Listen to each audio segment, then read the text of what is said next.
Historia clínica.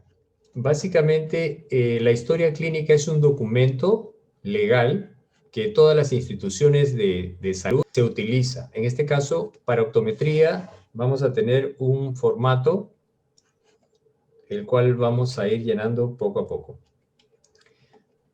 ¿Qué es la historia clínica? ¿No? ¿Qué es lo que nosotros vamos a recabar en esta parte de la evaluación?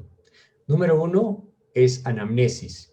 La anamnesis está relacionado a todo lo que el paciente nos pueda referir, todo lo que recuerda acerca de lo que acontece en su salud visual. Luego proseguimos con la evaluación clínica. La evaluación clínica se encuentra la evaluación objetiva con los aparatos, ¿no? Y la evaluación subjetiva, que es lo que el paciente nos va a referir.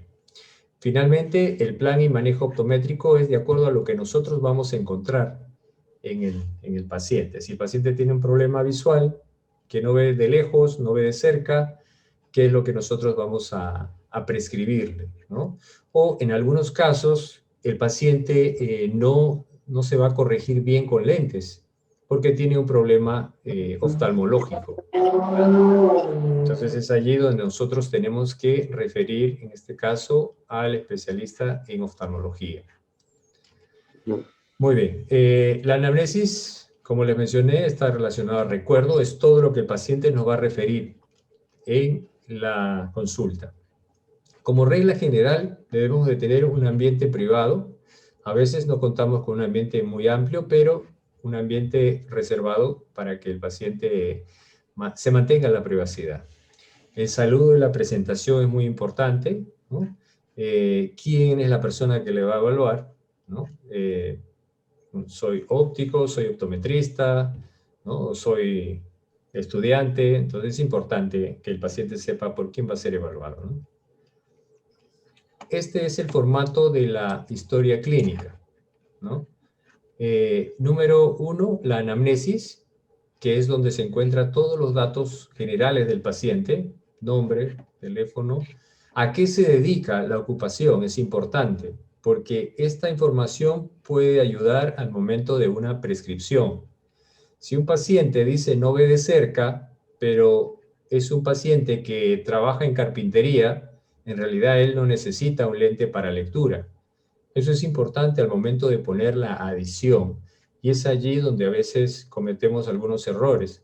Le damos adición, ¿no?, para 40 centímetros, mientras este paciente en realidad lo que necesita es para hacer un trabajo a 1 metro o para la computadora.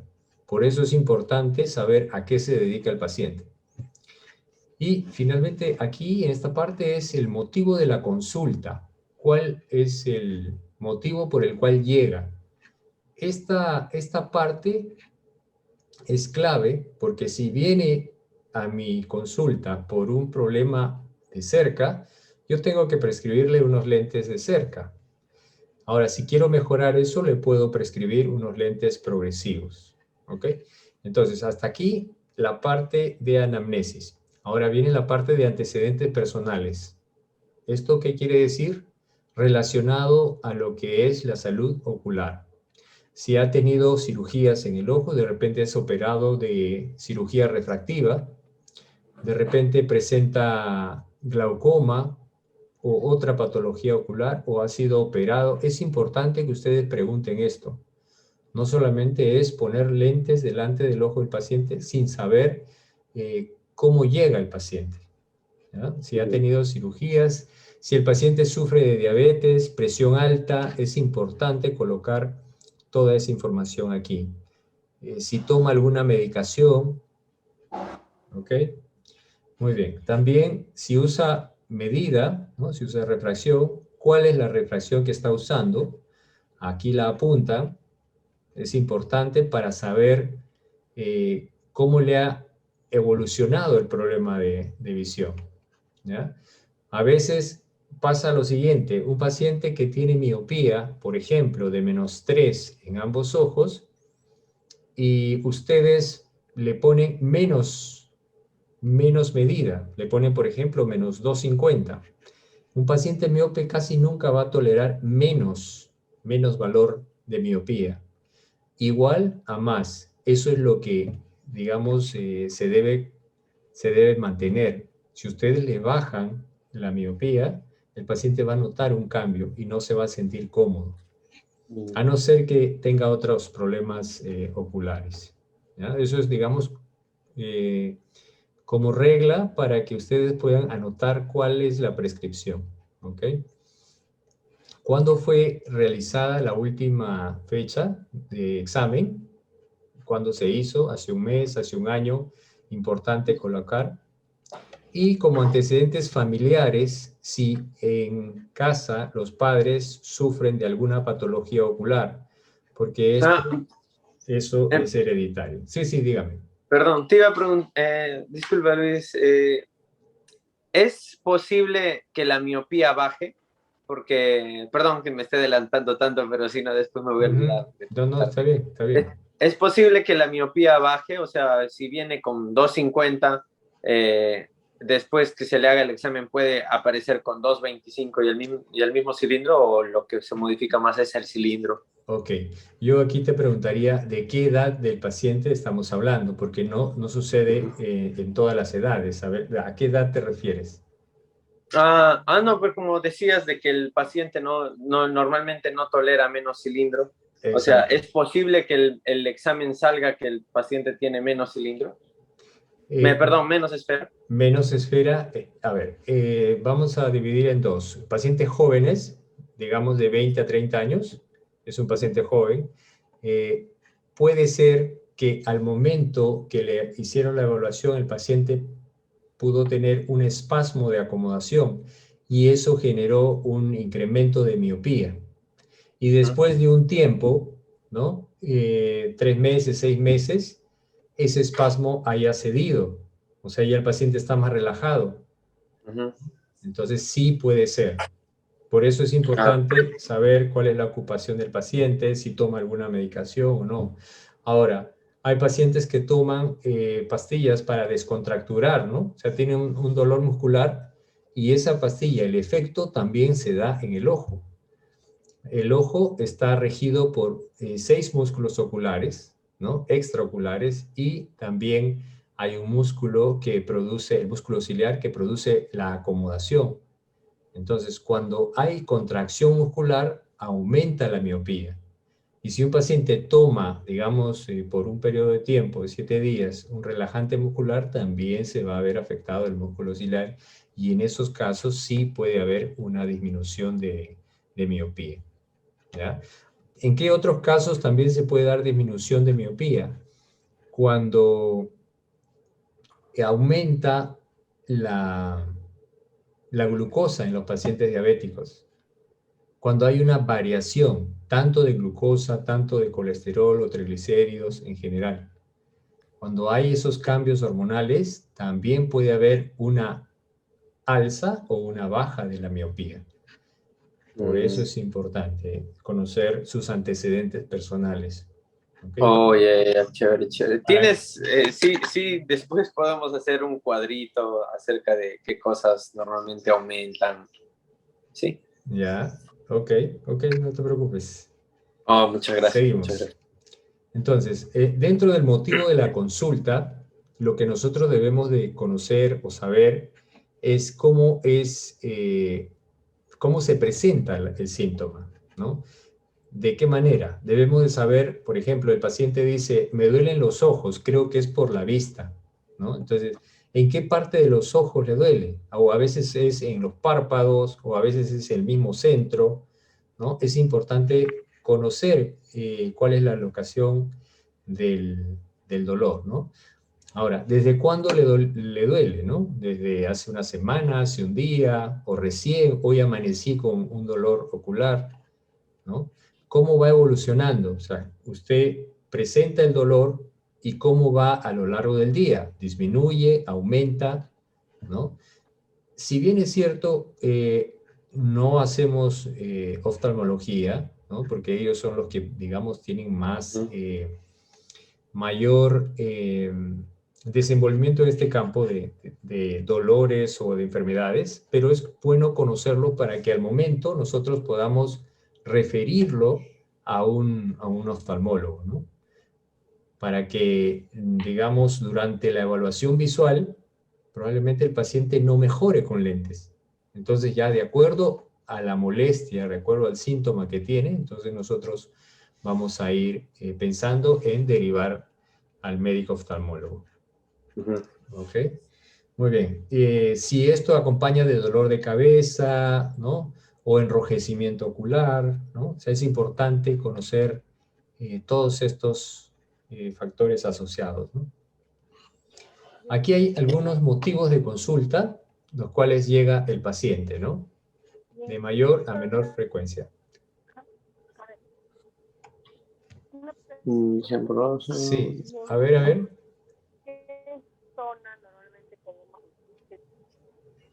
No le escucho muy bien.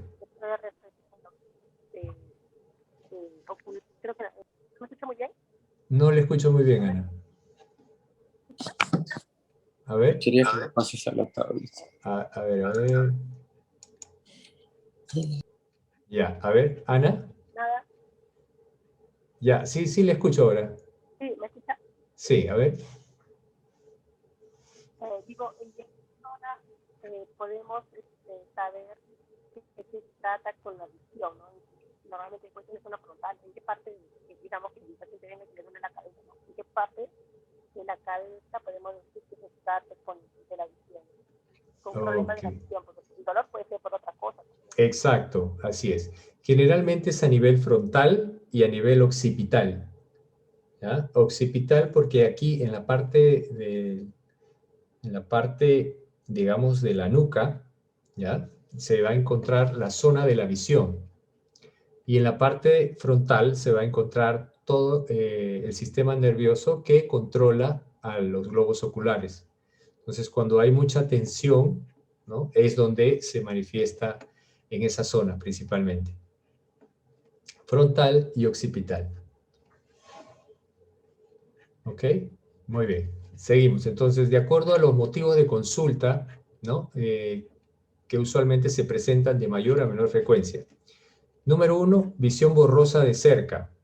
Las personas... ¿me escuchan? A ver.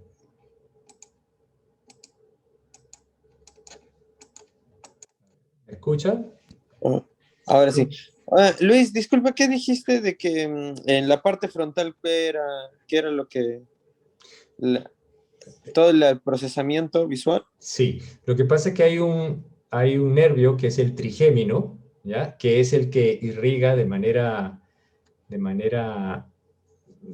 dentro del sistema nervioso del ojo, ¿ya? Esto domina todos los músculos extraoculares o parte de los músculos extraoculares. Entonces, cuando un paciente realiza demasiado esfuerzo, no usa lentes, entonces va a tener un problema o una molestia a nivel frontal y en algunos casos también a nivel occipital, o sea, en la parte de la nuca.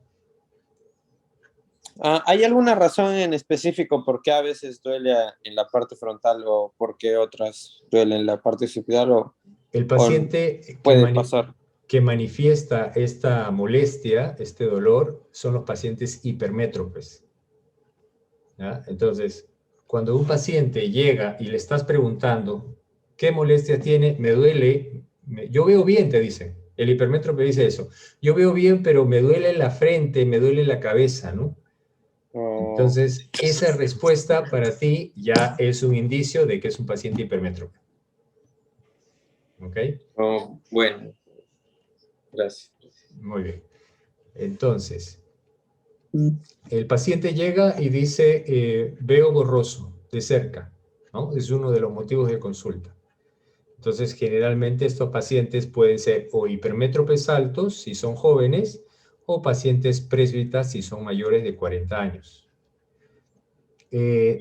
Otro motivo es molestia o fatiga ocular, ¿no? Lo que había mencionado, ¿no? El paciente dice, me duele la cabeza o me duelen los ojos también, ¿no? El mismo globo ocular. Entonces, puede ser principalmente por un exceso de acomodación, sobre todo cuando uno está leyendo demasiado y no utiliza lentes correctores. Otro motivo es la sensación de quemazón o lagrimeo. Esta sensación se da principalmente cuando uno está expuesto a monitores o celulares. Y la razón principal es porque cuando uno mira un monitor, reduce la frecuencia de parpadeo, no parpadeamos tanto. Y al no parpadear, la película lagrimal se evapora con más facilidad y genera esta sensación de quemazón. Y por reflejo, a veces se produce más lágrimas de lo normal. Otro motivo, el paciente viene porque va a renovar sus gafas. ¿Okay? Es un cambio de rutina. O porque perdió sus lentes también, ¿no? Sus gafas, sus lentes. Perdió sus lentes y viene a renovarlos. ¿Okay? Hay dolores de cabeza que no necesariamente están relacionadas a la visión, ¿no? Esto puede ser por una migraña, por una sinusitis, hasta por una caries puede tener el paciente un dolor de cabeza, que no necesariamente están relacionadas a la visión. Y hay otros que sí, como lo mencionamos a nivel frontal, ¿no? En caso de la hipermetropía o en los casos a veces de astigmatismo. El paciente con astigmatismo moderado a alto siempre busca compensar esa distorsión. ¿Cómo lo hace? Digamos, inclinando la cabeza para poder ver, sea hacia los lados o también puede ser hacia atrás. Un paciente que gira la cabeza hacia atrás para ver mejor es porque es un paciente con astigmatismo. O a veces no necesariamente hacia atrás, sino también hacia adelante. En esta posición ve mejor, dicen, ¿no? Entonces, es importante que sepan esto para que vayan pensando en la forma de corregir. Es muy común que el paciente diga y venga a la consulta y comente que tiene un parpadeo aquí, ¿no? En el borde externo del párpado superior. Este temblor en los párpados, ¿no? En sí es un tic nervioso que se manifiesta por mucho estrés, no necesariamente estrés visual, sino estrés general. La fotofobia. Disculpa, ¿cuál es la blefaritis? Sí sé cuál es la conjuntivitis, pero ¿cómo es la blefaritis? La blefaritis está relacionado a los párpados. La blefaritis es párpado, inflamación de los bordes de los párpados. El enrojecimiento es a nivel de los bordes de los párpados, ¿no?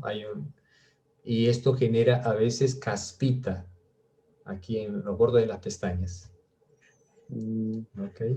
Y la conjuntivitis básicamente es inflamación de la conjuntiva. La conjuntiva es lo que reviste a la parte blanca del ojo, a eso se llama conjuntiva vulvar, y la parte que reviste a esto, a la parte roja, se llama conjuntiva tarsal. Entonces, eso también es una conjuntiva y también se inflama, produciendo la conjuntivitis, ¿no? Hay dos tipos de conjuntivitis, pero ya ese es otro tema, ¿no? Muy bien, la fotofobia es la reacción o aversión a la luz, ¿no? Temor a la luz, etimológicamente, ¿no? El paciente no tolera la luz, intolerancia a la luz. El paciente cierra los ojos, ¿no? ¿Y qué paciente es el que presenta más fotofobia? El paciente que tiene astigmatismo, ¿ya? Por eso se recomienda a los pacientes con astigmatismo lentes fotocromáticos, ¿ya? La mayoría, el 90% de astigmatismos deben ser corregidos con lentes fotocromáticos o lentes transitions. ¿Ok? Muy bien. Seguimos algunos otros motivos de consulta. Una pregunta. Sí, Sí, dígame. estos pacientes que se quejan que me escuchan Sí, le escucho un poquito bajo. bajo, Sí, a ver, súbale un poquito el volumen.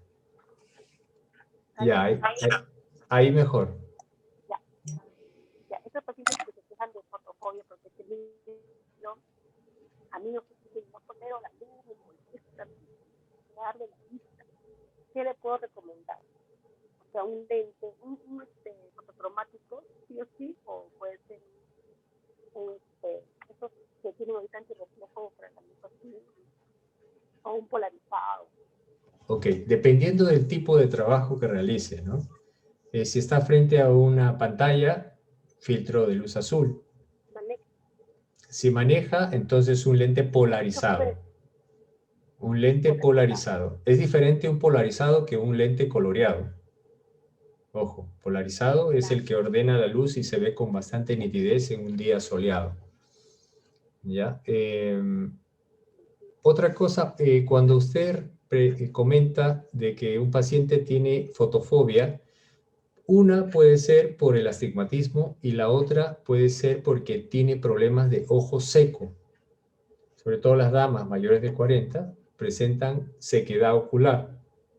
Entonces, al haber zonas expuestas del ojo, el paciente va a sentir que la luz le va a molestar.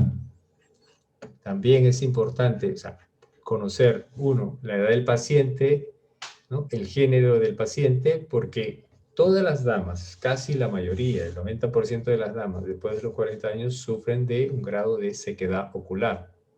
¿Ya? Es un tema hormonal que eso se corrige o ayuda con lubricantes oculares. Si es que lo presenta, ¿no? Si es que lo presenta. Ahora, ese problema de sequedad ocular también influye en la visión. A veces podemos colocar lentes al paciente y el paciente aparentemente mejora su visión, pero se pone los lentes y dice, sí veo bien, pero al momento digamos como que se pierde la nitidez. Y uno piensa que son los lentes, que no le midió bien la vista, y no es así. Es un tema de película lagrimal. La película lagrimal es muy pobre, entonces necesita. Diga. Y por eso también puede ser que se le irrita la vista, o sea, se le ponga un encoge. Exacto, así es. Así es, sequedad ocular. Un amigo que se quejaba que le molestaba la luz y paraba con lentes de sol y se le ponía roja la vista. Sí, el diagnóstico más superficial es una sequedad ocular, pero si esto persiste, ya hay que hacer un estudio más concienzudo, ¿no? Más profundo. ¿Y qué lubricantes? Disculpe, yo sí nunca he recomendado lubricantes. Ya, ok. En general hay muchísimas marcas y, digamos, el más comercial aquí en Perú es el UMED. ¿Ya? Es un lubricante ocular de buena consistencia para compensar la película lagrimal. UMED. Y las veces, o sea, ¿cuántas veces al día? ¿Cuántas gotitas? Ok. Esto básicamente uno no se debe adaptar o acostumbrar a estas gotas, ¿no? Solo lo necesario. Generalmente es en las mañanas y en las noches, ¿no? Así es, cada 12 horas. Salvo que sea una sequedad muy severa, ¿no? Por ejemplo, los pacientes operados de cirugía refractiva son pacientes que sufren de sequedad ocular. Prácticamente a estos pacientes hay que prescribirles y a ellos sí, cada 4 o 6 horas se instilan una gotita. Sobre todo los primeros días después de la cirugía. Ok, muy bien, seguimos. Un paciente puede llegar a consulta y puede decir que veo la mitad, ¿no? del campo de visión, ¿no? O sea, viene un paciente y nos refiere que solamente ve, lo demás está negro. Entonces ya eso es un caso serio de un problema que se llama escotoma, ¿no? Es una zona totalmente negra y básicamente eso es oftalmológico, ¿no? Después tenemos la diplopia, pacientes que vienen a nuestra consulta y dice veo doble. Una cosa es ver como el astigmatismo un poco sombreado y otra es ver dos imágenes. Y a veces los pacientes no saben que el origen puede ser neurológico. Generalmente es neurológico. Pero ellos creen que con unos lentes se van a corregir eso. Y sí, se puede corregir esa visión doble utilizando unos prismas, pero en realidad uno tiene que encontrar cuál es la causa que está generando esto. Después hay pacientes que llegan con anisocoria. La anisocoria es la diferencia del tamaño de las pupilas. Por eso es importante con una lamparita, con una linterna, observar las pupilas. Ustedes observando las pupilas van a encontrar si hay algún problema neurológico. Si hay una pupila chiquita y la otra está grande, automáticamente este paciente tiene un problema neurológico. Lo ideal es que ambas pupilas estén del mismo tamaño. Muy bien, después paciente llega con fotopsias, o sea, con lucecitas. Veo lucecitas, dicen. O veo también halos alrededor de las fuentes luminosas, de los focos. Cuando llega un paciente con esto, estamos frente a un paciente con presión ocular alta, ¿ya? Esto indica presión ocular alta o algún problema en la retina. ¿Ok? Pacientes que llegan con los ojitos desviados, ¿no? Entonces hay pacientes que piensan que con unos lentes se van a enderezar, pero ya el estrabismo, una desviación manifiesta, es netamente oftalmológica. Pacientes que llegan diciendo que Entiendo el ángulo, ¿no? De desviación, ¿no? Exacto, así es. Ya esto es netamente cirugía, ¿no? A no ser que ya el paciente sea usuario de lentes y quiera conservar, digamos, sin tratarse el estrabismo, ¿no? Ya es cuestión del paciente. Dificultades en la lectura. El paciente está leyendo, dice, yo leo bien, pero me salto los renglones, ¿no? Eso ya es un problema de muscular o del ojo. Pacientes que llegan con problema a la visión de colores, ¿no? Ustedes deberían de tener una cartilla o un test de Ishihara que es para detectar problemas de percepción de colores, ¿no? Muy bien. También pacientes que vienen con un cuerpo extraño dentro del ojo, ¿no? A ver, creo que...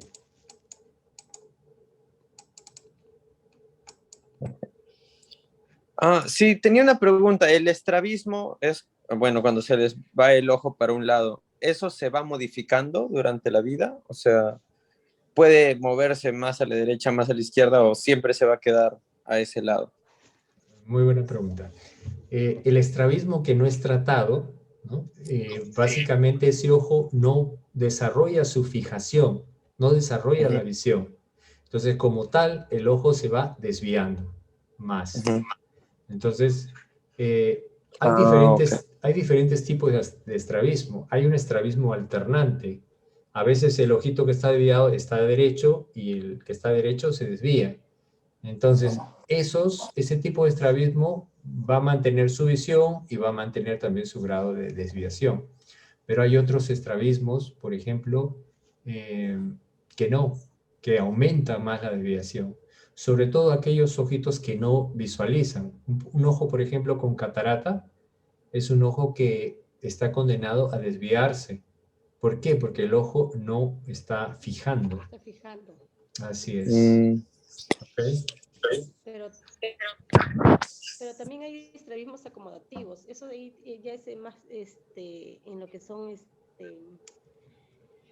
con lentes se corrige, ¿verdad? Exacto. Estrabismos acomodativos. Como usted lo ha dicho, básicamente, ¿por qué hay desviación? ¿No? Porque hay un exceso de acomodación y esta acomodación hace que los ojitos se metan hacia adentro.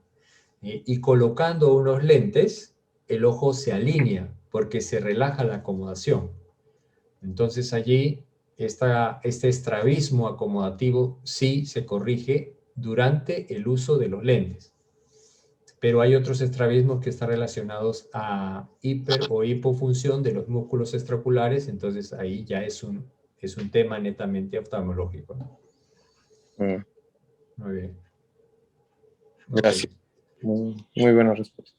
Cuando llega un paciente con un cuerpo extraño, ¿no? O sea, a veces nosotros estamos más al alcance de los pacientes, ¿no? Que le cayó una piedrita o le cayó una astilla en el ojo, ¿no?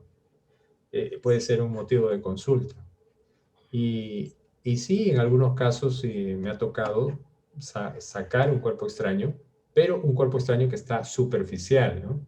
A veces el cuerpo extraño se ubica debajo de aquí del párpado.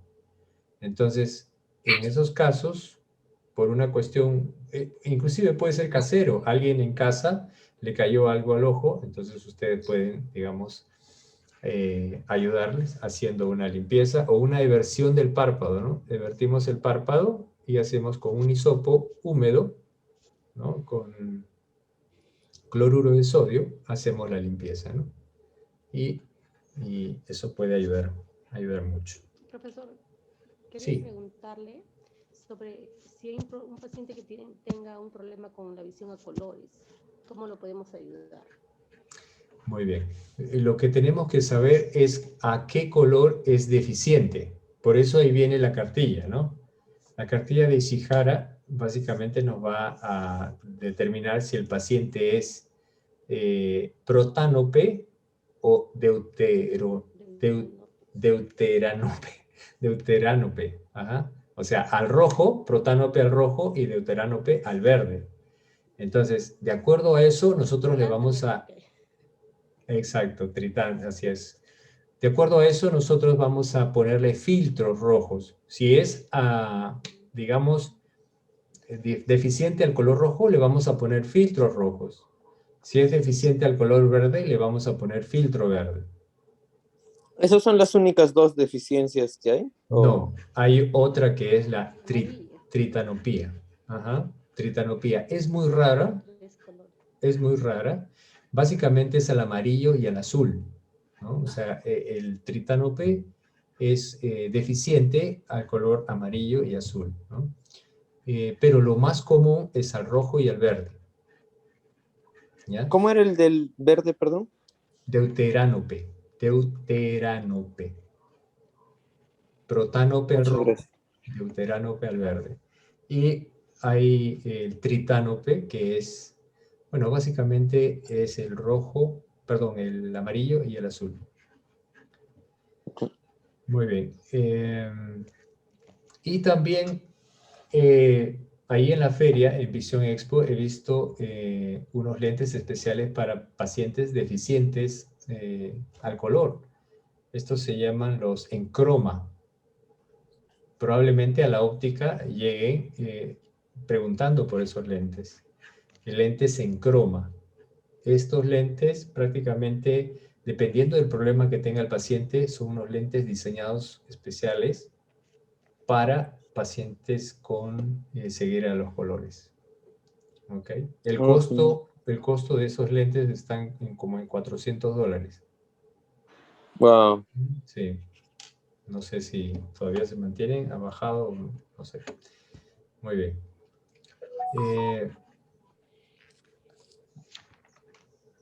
Cuando un paciente tiene alteraciones del campo visual, su campo visual se va disminuyendo, ¿no? Esto básicamente ya es un paciente que tiene la enfermedad de glaucoma. El glaucoma es el que genera esta disminución del campo visual. ¿Ok? Pacientes que dicen, veo como mosquitas que se cruzan en mi visión, ¿no? Mientras se crucen esas mosquitas, ¿no? Está bien. O sea, no es algo grave. Se conoce como moscas flotantes. No es algo grave porque no es estático. Hay casos en los cuales esa visión negra es estática, entonces eso se llama escotoma y ya eso es un problema en la retina. ¿Okay? Estos fenómenos entópticos prácticamente son restos que se encuentran en la parte líquida del ojo y en realidad no se puede hacer nada, ¿no? Salvo que esto esté entorpeciendo la visión del paciente. En esos casos sí se puede hacer una vitrectomía, sacar el líquido, sacar todos esos restos de células muertas que están en la parte líquida del ojo moviéndose conforme nosotros movemos los ojos, ¿no? Pero mientras tanto, no. O sea, no. Hay pacientes que llegan y dicen, hay algo para esas cositas que se mueven, pero no podemos hacer nada con eso. Muy bien. En el caso del ojo seco ya lo habíamos mencionado. Y en el ojo rojo debemos de diferenciar tres casos, ¿no? Tres casos de ojo rojo. Aquí los tres son ojo rojo. Pero, ¿cuál es la diferencia? ¿No? Este enrojecimiento, el que está en la parte superior, se llama equimosis subconjuntival o hemorragia subconjuntival también, ¿no? También conocido como hiposfagma. Esta es una rotura de arterias, ¿ya?, producida por un esfuerzo o una fragilidad de los capilares del ojo. Esta fragilidad, ¿ya?, se va a producir, o mejor dicho, se va a manifestar porque el paciente realiza mucho esfuerzo, hasta con un estornudo fuerte puede suceder esto, ¿ya? O el paciente se soba el ojo fuerte, también puede suceder. Y esto en realidad es un cuadro clínico leve, o sea, no es algo grave, pero que aparentemente pareciera que fuera algo grave, ¿no? Esto dura aproximadamente de 7 a 10 días. Esto se reabsorbe solo. No hay ningún medicamento o una gota tópica que pueda absorber esto inmediatamente.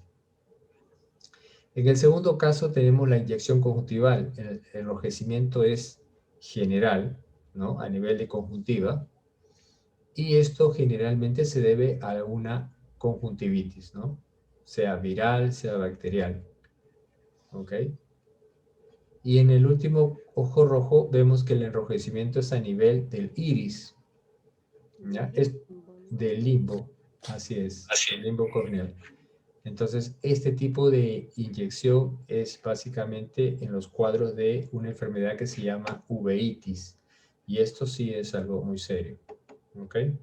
Y ya estos casos de ojo rojo, eso ya se maneja a nivel oftalmológico. ¿Cuáles son las manifestaciones oculares, ¿no?, de algunas enfermedades? Aquí he mencionado algunas. La diabetes, por ejemplo, la diabetes mellitus, ¿qué va a producir en el globo ocular? Cambios refractivos. O sea, si un paciente no está controlado, ¿no?, va a haber cambios refractivos, o sea, cambio de medidas. Va a haber parálisis, va a haber retinopatía diabética. O sea, el paciente prácticamente se queda ciego. Un paciente con diabetes que no es controlado puede perder la visión. Pacientes con hipertensión arterial, ¿no? Recordando que los valores normales es de 80 a 120, una hipertensión arterial normal. Cuando supera esto ya se corre el riesgo de hipertensión, ¿no? Y esto genera retinopatías hipertensivas. Esto genera hemorragias a nivel de retina. La anemia va a producir una hemorragia subconjuntival, la que hemos estado viendo en el caso del ojo rojo.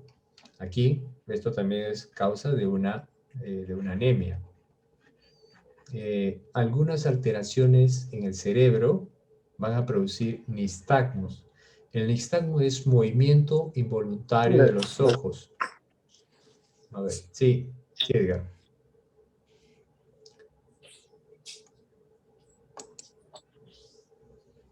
¿Sí? ¿Quieres preguntar algo? Ok, seguimos. Entonces, cuando el paciente tiene un problema a nivel cerebral, vamos a tener estos casos de nistagmos y la imposibilidad de realizar versiones suaves. Por ejemplo, ¿qué es una versión? Son movimientos conjugados de ambos ojos. Si yo miro hacia la derecha, ¿no?, bueno, en este caso, hacia el otro lado, hacia la izquierda, a ese movimiento conjugado se llama versión. Entonces, cuando yo no hago eso, o el paciente no hace eso, esa coordinación entre ambos ojos, hacia arriba, hacia abajo, ¿no?, de manera oblicua también, si no hay esa coordinación, entonces podemos tener un problema a nivel cerebral. Así como los reflejos pupilares, ¿no?, cuando los paramédicos nos inciden con la luz. Sí. Disculpe, ¿cómo dijiste que se llamaba cuando los dos ojos trabajan al igual? Versiones. Versión. Así es, versiones. Son movimientos conjugados entre ambos ojos. ¿ya? Muchas A gracias. eso se llama aversión. Y hay otro, hablando de movimientos oculares, cuando hacemos por un solo ojito, ¿Opciones? se llama ducciones, así es, ¿no? Hacia la derecha, hacia la izquierda. Entonces, esto evalúa los movimientos esto evalúa los músculos del ojo, ¿no? En sus 9 posiciones. Muy bien. Luego, cuadros de hipertiroidismo. Cuadros de hipertiroidismo van a producir retracción palpebral, exoftalmos, desecación corneal, infiltraciones y restricción de la musculatura extraocular, ¿no? O sea, el globo ocular sale de su órbita, ¿no? Se ve como una protusión del globo ocular y generalmente eso es un cuadro de hipertiroidismo. Y lo opuesto, ¿no? El hipotiroidismo, maradosis, el edema conjuntival y periorbital, ¿no? Muy bien. Importante, ¿no? Como resumen, los antecedentes personales. Ya hemos visto cuáles son los motivos de consulta y también los antecedentes familiares. Acuérdense que nuestros padres nos van a heredar no solamente lo bueno, sino también algunas enfermedades que se transmiten de manera genética, ¿no? Muy bien. ¿Alguna pregunta con respecto al tema de agudeza historia clínica? No. Ok, muy bien, perfecto. Yo les voy a enviar el formato para que lo practiquen, ¿ok? Y se haga como rutina. Sobre todo, Edgar, tú que trabajas, anota todos los datos que puedas recabar del No, sí. paciente. ¿Ok? No, sí, muchas gracias. Listo. Entonces, ¿cómo estamos de tiempo? Una pregunta, de verdad, que te quería preguntar hace tiempo. Sí. ¿Cómo es eso de la otitis? ¿Es Ya. otitis? Lo, ¿Es otitis, hereditaria? a ver, otitis se refiere al oído. El oído. Ajá. Es una inflamación de los conductos auditivos. Y es algo así, algo que era del ojo. No, no, no. O sea, otitis es aquí. Esto Ajá. genera un desequilibrio. Cuando hay una inflamación o una inflamación de los conductos auditivos, el paciente puede tener pérdida de equilibrio. Oh, ok. Ujú. Ok, perdón. Era ¿Ya? otro nombre que ahorita no me Sí, acuerdo. de repente es conjuntivitis, que es lo que ya hemos visto, uveitis, iritis, o cualquier... Ah, no, después te pregunto, ahorita no me acuerdo. Ok, perfecto. Listo. Entonces, eso es con respecto a historia clínica. A ver. Entonces, a ver, seguimos con el otro tema, que es la agudeza visual.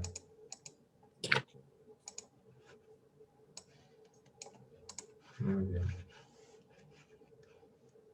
Muy bien. Entonces, ya entramos a la parte de la evaluación clínica. La agudeza visual es importante porque nos va a permitir conocer cuál es la capacidad de visión que tiene un paciente, hasta dónde ve y cuánto ve. Pero antes de eso, vamos a ver qué es la visión normal o qué es emetropía. Emetropía es un término que indica que el paciente tiene muy buena visión. Y esto debido a que la luz que ingresa, ¿no?, del exterior hacia el ojo del paciente se enfoca en un área de la retina, específicamente en la mácula. Al tener un buen enfoque a nivel de mácula, el paciente va a lograr su máxima visión y esto se denomina emetropía. Emetropía sin corrección, ¿okay? Ahora, también se puede lograr emetropía con corrección. Aquí se coloca lentes delante del ojo del paciente y se puede lograr este mismo estado refractivo. Muy bien. Un poquito de anatomía. Este es el globo ocular. La primera capa del ojo, ¿ya? Va a ser la córnea. Si seguimos avanzando, vamos a tener líquido, justo detrás de la córnea hay un líquido que se llama humor acuoso. Luego seguimos avanzando y nos encontramos con el iris, que es el color del ojo. En medio del iris tenemos un espacio vacío. A ver, ¿sí, Edgar?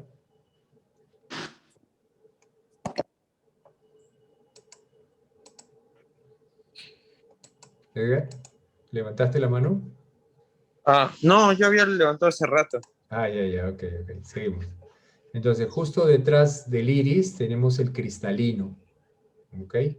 Este cristalino tiene una función activa que es de acomodar, aumentar o disminuir su potencia, ¿ok? Muy bien, seguimos avanzando y tenemos todo este globo está lleno de líquido. Ese líquido se llama humor vítreo. Y la parte, digamos, interna, ¿no? La capa interna que envuelve al humor vítreo va a ser la retina, ¿ya? El globo ocular tiene 3 capas principales. La retina, una capa vascular que es la coroides, y una capa fibrosa que es la esclera, que es una capa blanquecina que le da resistencia. ¿Ok? Y tenemos también aquí el nervio óptico. Este nervio óptico es el que va a llevar la información hacia el cerebro. ¿Ok? Aquí vemos ya detrás del globo ocular cómo esa información llega, ¿no? Como si fueran unos cablecitos, hacia la corteza visual, que es lo que le había comentado que se encuentra en la parte occipital. Es aquí, en la corteza visual, donde se genera la visión. ¿Ya? Aquí los ojos del paciente solamente son un instrumento que va a convertir la luz que ingresa al ojo, lo va a convertir de impulso luminoso en impulso eléctrico, ¿ya? Para que puedan viajar por estas neuronas hacia la corteza visual, ¿ya? Entre ambos ojos hay una conexión, ¿ya? Como si fueran unos cables. La conexión del ojo izquierdo pasa hacia el lado derecho y la del ojo derecho pasa hacia el lado izquierdo. De tal manera que esto permite la sincronización de ambos ojos. Cualquier cosa que pase en todo este trayecto va a producir una alteración, sea a nivel visual o a nivel del campo visual. ¿Okay? Generalmente, a veces, cualquier tumor, por ejemplo, en esta zona, va a hacer que se dañe algunas fibras y esto pueda producir pérdidas de campo de visión. ¿Ok? Muy bien. Entonces, la agudeza visual es la máxima capacidad para diferenciar objetos e imágenes a cierta distancia. Y eso es lo que nosotros vamos a hacer día a día con cada paciente que llegue a consulta. Para saber cómo se debe realizar la agudeza visual, vamos a considerar los factores que afectan a la agudeza visual. Número 1, si tenemos una sala con una iluminación bastante fuerte, el paciente prácticamente va a tener mejor visión. Por eso es importante que la luz sea la más tenue y que la cartilla o en este caso el monitor, no tenga una resolución muy alta, sino una resolución promedio, ¿no? Los optotipos, que ya lo he mencionado, debe tener una iluminación promedio. Y algún otro factor físico que van a alterar la agudeza visual va a ser el tamaño de la pupila. Esto va a generar un efecto difractivo. Cuanto más grande es la pupila, menos visión va a tener el paciente, ¿ya? Por el fenómeno o el efecto difractivo, ¿ya? Otros factores que van a alterar la agudeza visual son los factores fisiológicos, o sea, ya internos del paciente, ¿no? La cantidad de fotorreceptores que pueda tener un paciente, la fijación, no todos los pacientes fijan derecho, ¿no? Siempre hay una microdesviación, eso también puede alterar la visión. No se preocupen cuando un paciente, ustedes le ponen lentes y no llega a ver 20/20, sino llega a ver 20/25, por más que le pongan lo que le pongan, no va a llegar porque tiene una excentricidad de fijación, o sea, no está en el punto exacto de la mácula. La motilidad ocular a los movimientos, se refiere a los movimientos del ojo, el cual puede generar alguna alteración de la agudeza visual. La edad del paciente, ¿no? Cuando una persona, un bebé nace, ¿no? La agudeza visual de este paciente es de 20/400. Imagínense, el doble del tamaño de la primera letra, ¿no? De la cartilla de Snelling. Es lo que usualmente nace un bebé, ¿no? Con esta agudeza visual. Y a lo largo de los 6 primeros años, esta agudeza visual va mejorando, ¿ya? A eso se llama el proceso de emetropización, ¿ya? Entonces, a veces un niño de 2, 3 años se le hace una evaluación y hay un patrón de medida que tienen estos pacientes, el cual no debe ser corregido. Solo cuando escapan de los valores, digamos, normales que se debe encontrar en un paciente recién nacido, solo allí se puede prescribir en el caso de niños, ¿no? Esto como cultura general, probablemente no les llegue este tipo de pacientes, ¿no? Algunos medicamentos, ¿no? Que a veces se instilan al ojo, midriáticos que hacen que la pupila se dilate, mióticos que la pupila se contraiga y ciclopégicos que relajan la acomodación del paciente. Las enfermedades que ya hemos visto, ¿no? Oculares o sistémicas, pueden alterar la agudeza visual, ¿no? La diabetes mellitus o algún cuadro de conjuntivitis. Como les mencioné, también factores neuronales, algún tumor dentro del cerebro que van a alterar la agudeza visual también. Hay 3 tipos de evaluación de la agudeza visual, que en teoría se define como mínimo visible, mínimo separable y mínimo reconocible. Lo que nosotros hacemos en consulta es este tipo de evaluación de la agudeza visual, el mínimo reconocible. ¿Okay? Son figuras los cuales tienen un patrón de diseño que va acorde al ángulo visual normal de un paciente. ¿Y qué es el ángulo visual? Aquí lo vamos a ver.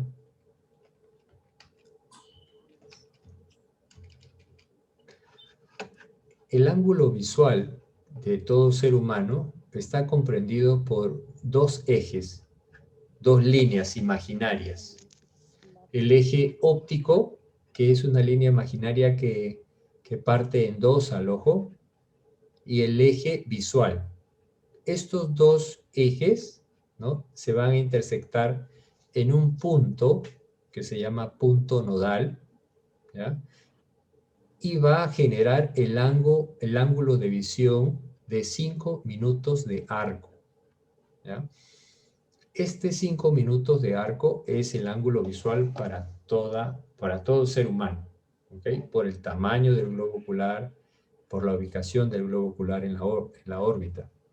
Entonces, estos 5 minutos de arco van a permitir visualizar diferentes tamaños de letras a diferentes distancias, pero de manera proporcional. ¿Qué quiere decir? Si a 6 metros, que son 20 pies, yo percibo una letra, esta letra tiene un tamaño. El tamaño de esta letra para visión normal debe ser de 8.7 milímetros. A 6 metros se debe de ver de manera natural. Pero ¿qué pasa si esta letra yo la alejo un poquito más, ¿no? Y ahora esta letra ya no va a tener este tamaño, sino va a tener un tamaño el doble por la distancia. Si a 20 pies es 8.7, a 40 pies o a 12 metros, ese tamaño debe ser el doble también, para que uno lo pueda visualizar. ¿Ok? No vamos a pretender colocar esta letra de 8.7 milímetros a 12 metros, el paciente no lo va a poder ver. ¿Por qué? Porque su ángulo visual, el ángulo visual de una persona normal, no lo va a poder captar. A diferencia del ángulo visual de un águila, por ejemplo. El ángulo visual de un águila es mucho menor. No tengo ahorita el dato exacto, pero es mucho menor. Pero, y entonces las personas que llegan a ver a 2014, Ajá, 2015. 2015, perdón, Ya, esas personas, o sea, tienen una mejor agudeza visual, pero porque tienen un mejor ángulo visual. ya. No. Probablemente lo que tienen ellos es una pupila pequeña. Una pupila pequeña de 2 milímetros a 3 milímetros. Al tener una pupila pequeña, la luz ingresa directamente a la retina. Entonces esto hace que el paciente tenga una mejor percepción. ¿Ya? O entonces, ¿es como que una regla o es que uno es más propenso si tuviera una pupila pequeña? O generalmente la gente con pupila pequeña tiene mejor Mejor visión. visión. Sí, Ujú. sí, es una regla. Ah, Y generalmente los que tienen pupilas pequeñas son las personas hipermétropes. Y esas personas que ven hasta 20/15 son personas hipermétropes. oh, sí. Puede ser con corrección o sin corrección también. ¿Ya? Oh, Ahora, bueno. está bien tu observación, puede ser por la pupila o también puede ser porque el punto nodal no se encuentra a 7 milímetros del ojo, sino está un poquito más allá. O sea, no está exactamente en ese punto, ¿no? Esas variantes pueden permitir a un paciente tener un menor ángulo visual, por lo que puede tener una agudeza visual, digamos, mejor de 20/20. Oh, sí. Por esos dos puntos. Muy bien. Entonces, en los octotipos, ¿no? Que son letras o figuras, ¿ya? Tienen un patrón de diseño. Están diseñados bajo ese ángulo visual. Cada espesor o cada parte de una letra va a corresponder, como decir, a un grado o un minuto de arco, ¿no? Mientras que todo va a ser los 5 minutos de arco. ¿Ok? Cada espesor. Si uno va a diseñar un octotipo, tiene que mantener esta proporción. Ahora, la primera cartilla fue la cartilla de Snellen, esa que nosotros conocemos de la EFP-TOZ. Es una cartilla muy clásica, ¿no? Que data de 1862 y constaba de 7 filas, de 20-200, 20-100, 70, ¿no? Hasta 20-20. Entonces, ¿qué denota esta relación 20-200? ¿Qué significa? ¿No? Esto significa que lo que el paciente debería de ver a 200 pies, ¿no? El paciente lo llega a ver a 20 pies. ¿Ok? O sea, es una comparación de lo que ve sobre lo que debería de ver. ¿Ya? Entonces, ¿qué es lo normal? 20-20. Lo que debe de ver a 20 pies, lo ve a 20 pies. Entonces, eso es una relación de agudeza visual normal. Muy bien. Entonces, aquí les he puesto esta formulita para saber a qué distancia o cuál es el tamaño de la letra para visión normal. Ustedes, por ejemplo, a 12 metros, como ejemplo, ¿no? Si tienen 6 metros de distancia, ¿cuál es el tamaño de la letra que debería de verse? Esto ya se ha calculado. A 6 metros multiplicado por esto me da 8.7 milímetros. ¿Ya? Por ejemplo, a 100 metros, ¿cuál será el tamaño de la letra? Se multiplica 100 por todo esto y esto va a salir el tamaño de la letra. ¿Ok? Muy bien. Aquí tenemos esta cartilla se llama la cartilla de Bailey-Lowy. O también se llama la cartilla logarítmica.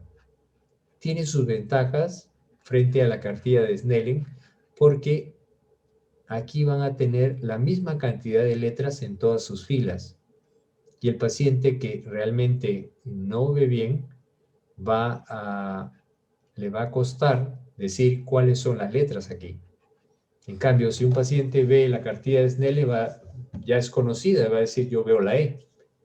Entonces, ¿qué anotamos nosotros? ¿Cuál es la agudeza visual? Esta cartilla nos va a permitir una mejor, digamos, evaluación de la agudeza visual. Se recomienda este tipo de cartilla.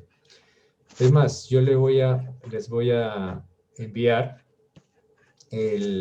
las cartillas para que ustedes lo puedan proyectar en su celular, en su monitor o en cualquier parte, ¿no?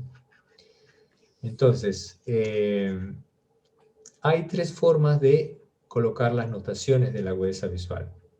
La notación de Snellen es la clásica, es la que nosotros trabajamos, ¿no? Y considerando la visión normal como 20/20, la cartilla de Lockmar o la de Bailey-Lowy las evalúa, ¿no? de manera logarítmica, porque esto es un resultado de un logaritmo. 0.0 corresponde al 20/20 y la notación decimal que se utiliza en España, por ejemplo. En España utilizan las notaciones decimales. El 20/20 es una división, sale 1. Si dividimos 20 entre 25, sale 0.8. Entonces, da lo mismo colocar cualquier notación. Esto como cultura general para que sepan el tema de la notación, ¿no? Pero usualmente trabajamos con la notación de Snellen, ¿no? ¿Y esa cartilla, profesor, de Lockmar es a 6 metros también? Y no, esta es para 3 metros. ¿Ya? Esa es la ventaja que tiene, dada la perspectiva que tiene como de una proyección, el cual hace que las letras se vean, la segunda línea como que se ve un poquito más atrás, ¿no? Entonces, ese efecto hace que se perciba de esa manera. ¿Okay? Ahí está 3 metros, pero estamos evaluando 6 metros. No. Este diseño es más, muy buena observación. Usted puede tener esta cartilla y lo que hace es medir con una reglita cuál es el tamaño de la letra, ¿no? ¿Cuál es el tamaño de la letra a 3 metros o a 2 metros, por ejemplo? Digamos, si es que lo quiere saber. Entonces, a 2 metros, ¿qué tamaño debería ver el paciente como 20/20? ¿No? Aplica la formulita aquí, de a distancia, 2 metros por esta constante, y le va a salir el tamaño de la letra. Entonces, usted agarra su regla y mide cuál es el tamaño de la letra, ¿no? Y de acuerdo a eso, usted ya puede decir, este va a ser mi 20/20. ¿Por qué? Porque está variando la distancia. ¿Ya? Si, por ejemplo, esta cartilla usted la coloca a 6 metros, la puede colocar, pero los valores que dice en esta cartilla ya no van a ser, si dice 20/20 aquí, por ejemplo, en la que dice ZKCSB, dice 20/20, pero esta es para 3 metros. A 6 metros ya no va a ser el 20/20, ya va a variar. ¿Ya? Toda cartilla indica ahí para qué distancia se debe realizar. ¿Ok? Yo les voy a mandar una, pero sin, creo que no tiene las notaciones, pero ahora ustedes ya saben a qué distancia se debe de ver el tamaño, según el tamaño de las letras. Muy bien, ya vamos entrando un poquito al tema ya refractivo. Un paciente que no ve la primera letra de la cartilla de Snellen, ¿cuánto de medida tiene? ¿No? Entonces, en esta cartilla, en esta tablita, aquí les he puesto, si la agudeza visual, por ejemplo, es 20/100 de la cartilla de Snellen, 20/100 es la segunda fila, ¿qué medida le puedo poner al paciente? Aquí está, 20/100, la medida aproximada, ojo, esto no es ya seguro, fijo, es aproximadamente 1,50. ¿Ya? 1,50.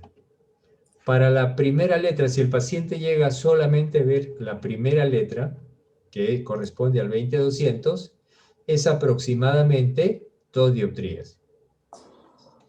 Entonces, si ustedes me dicen, me hacen la consulta, ¿no? Profesor, tengo un paciente que su agudeza visual en el ojo derecho es 20/70. ¿Ya? 20/70. Entonces, y yo le he puesto -3 de medida. ¿Hay coherencia? No hay coherencia. ¿Ya? No hay coherencia. 20/70 está por aquí. Entonces, es aproximadamente 1,25. ¿Ya? Menos 1,25. Entonces, puede ser -1, -1,25, -1,50 en ese rango.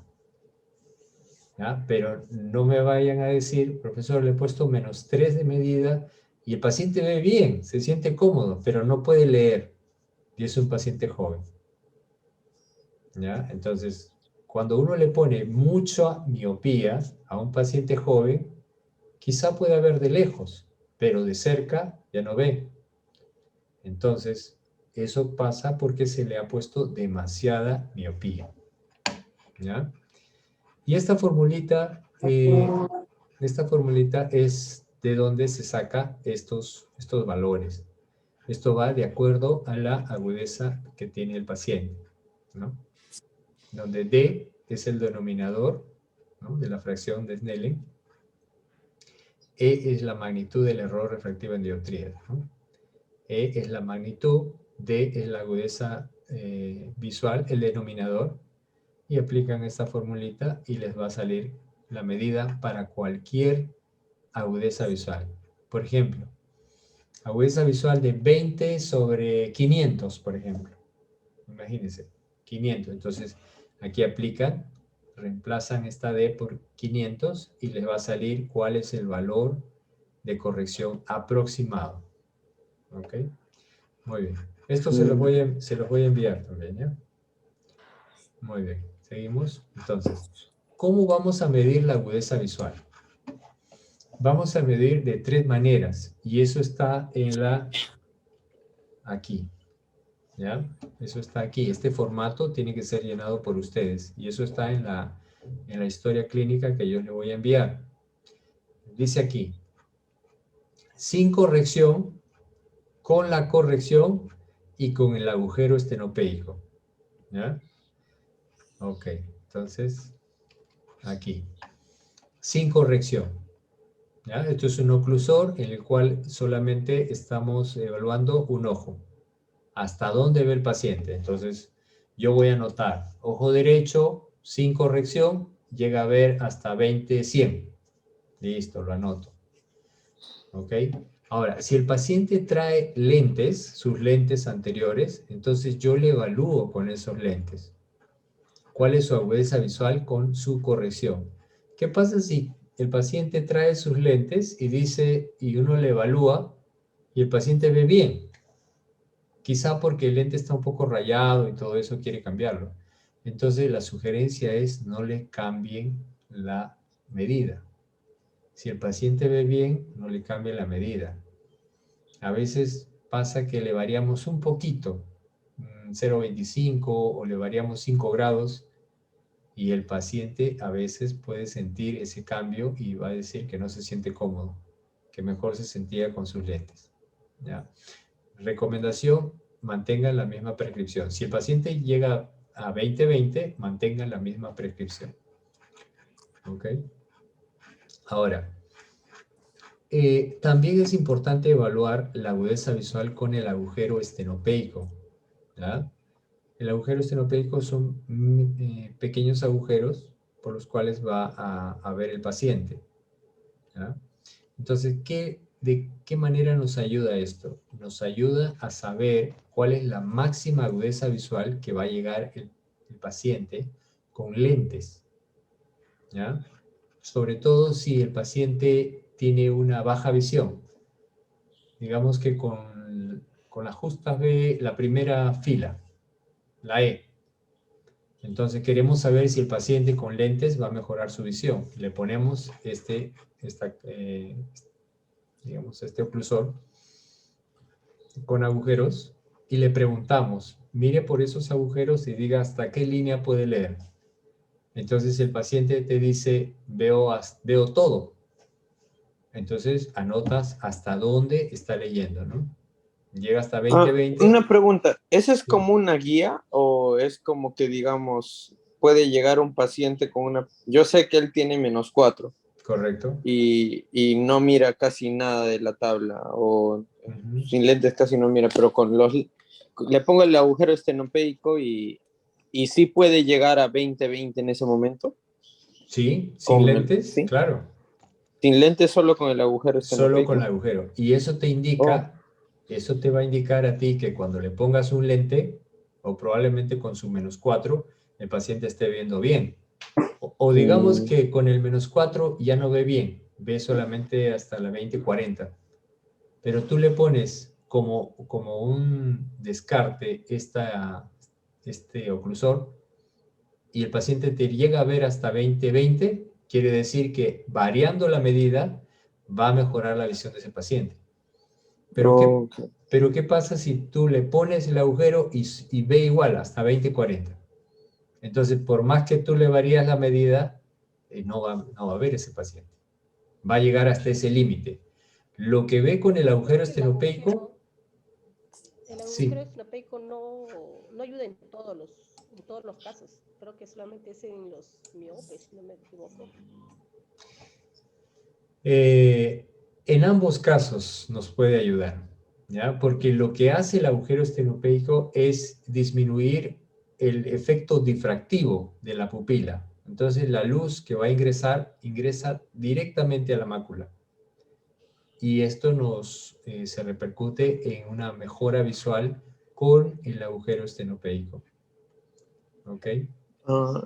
Porque yo recuerdo haberlo probado una vez conmigo. ¿Ya? Y de repente lo voy a volver a intentar, pero o sea, no llegué a ver al 20-20. Ya. Con lentes sí llego, pero entonces de repente lo he hecho mal, lo voy a volver a intentar. Ya. Ahora, este agujero estenopeico tiene sus variantes.